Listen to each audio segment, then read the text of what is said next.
We're here at Canyon Cove now.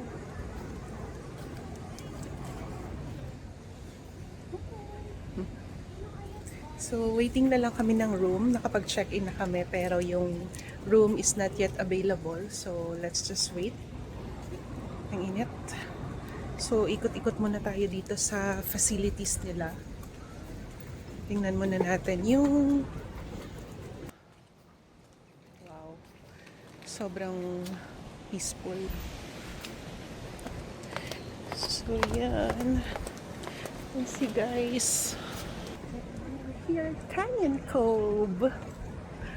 And tingnan ko lang yung sa may dagat. Baba tayo. Hopefully, yung room natin is beachfront naman siya, pero hopefully maganda yung ano para kapag sa morning maganda yung gising natin. Yan. Let's go there. Ay, sarap mag-swimming. Later, pag nakakuha na tayo ng ano, Canyon Cove. Pag nakakuha na tayo ng room, swimming na tayo later.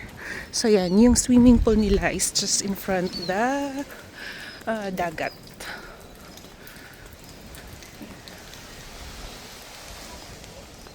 Nandun sila. Nauna na sila. Update ko na lang kayo later kapag ka meron ng nakuha na room and kung ano yung mga gagawin natin later on. So let's just go around while we're waiting for the room. Andun sila. Yay! They are there. Yan. Nalaro na sila doon. So yan, sobrang peaceful ng dagat. Dito sila.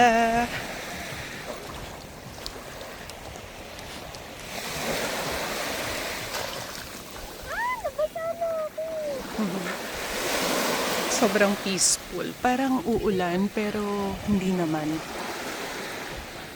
Siguro ambon later.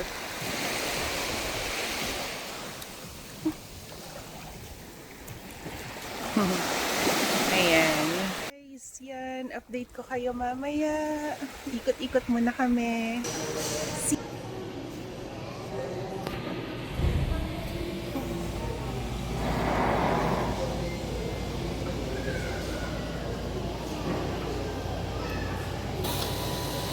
Ayan na.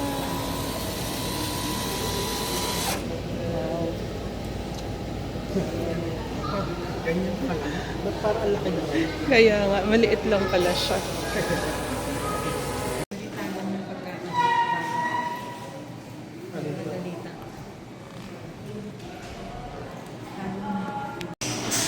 Ano to, mami? Cheese sundae. Cheesy sundae. With chocolate bits. Masarap. Nakita ko sa nila.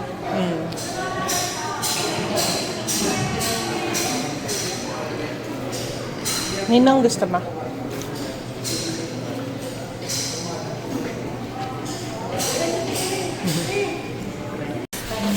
Huh? Hindi ba trito? Trito. Yay! We're going to the room.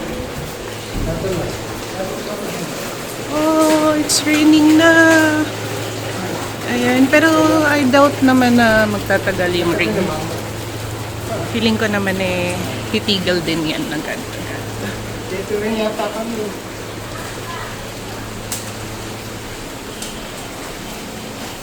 Yes.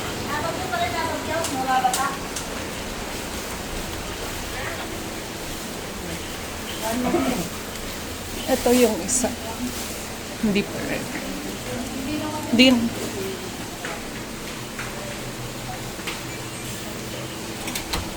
Nasaan mo, ano mo? Wow! Hindi pa ready.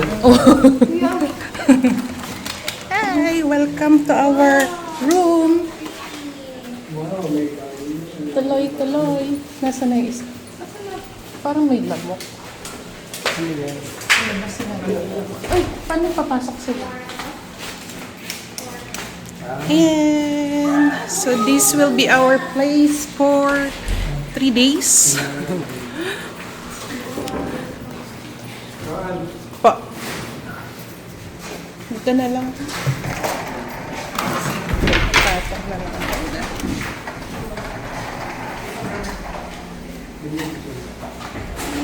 Wow, so cozy. So cozy. Apa. Hi, Ay. Ano yung view ninong? Okay. Kakain daw muna kami. So, meron kami ditong dining table. Mamaya na tayo magro-room tour. Meron tayong small kitchen. Ah, may microwave. There's a microwave. Ah, look at that. Tapos, ayan, meron kaming room dito.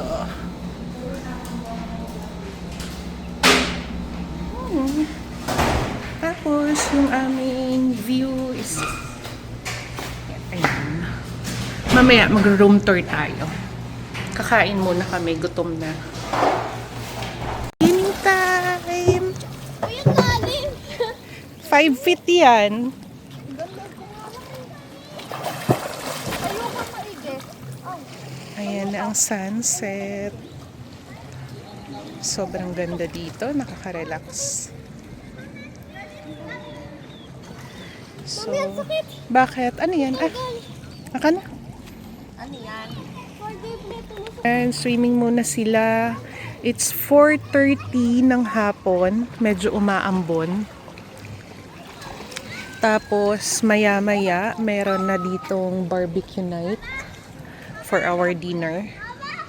So yan, sa ngayon swimming muna sila.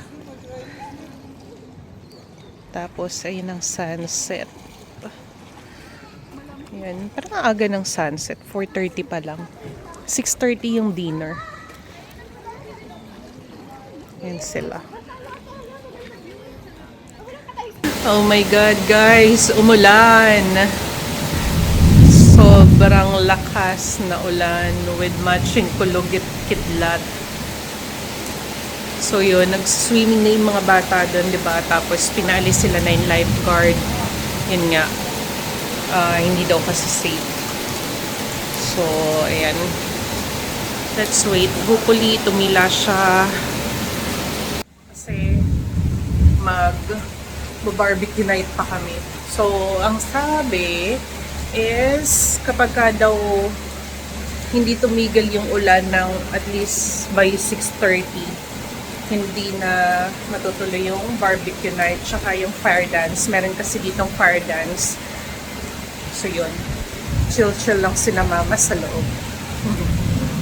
Naiwan si yung kapatid ko dun sa baba. Na-stuck siya dun. Ayan, lakas. Lakas ng tuloy. Anong tuloy. So yun, hopefully tumigil naman siya. Ganun naman yung ulan dito. Bubuhos, tapos tumitigil din naman agad. So, yan. Medyo lumiliwanag na rin. Maya-maya lang. Okay na yan. So, yan. Wait lang natin. Tumigil. Tapos yun pala, yung mga stall na yun, isang Japanese tsaka Korean. Yan. Mamaya check natin kung anong meron sila sa baba. Hopefully, let's pray na tumila na yung ulan para ma-experience natin yung barbecue night tsaka yung fire dance kasi yun yung iconic na dito.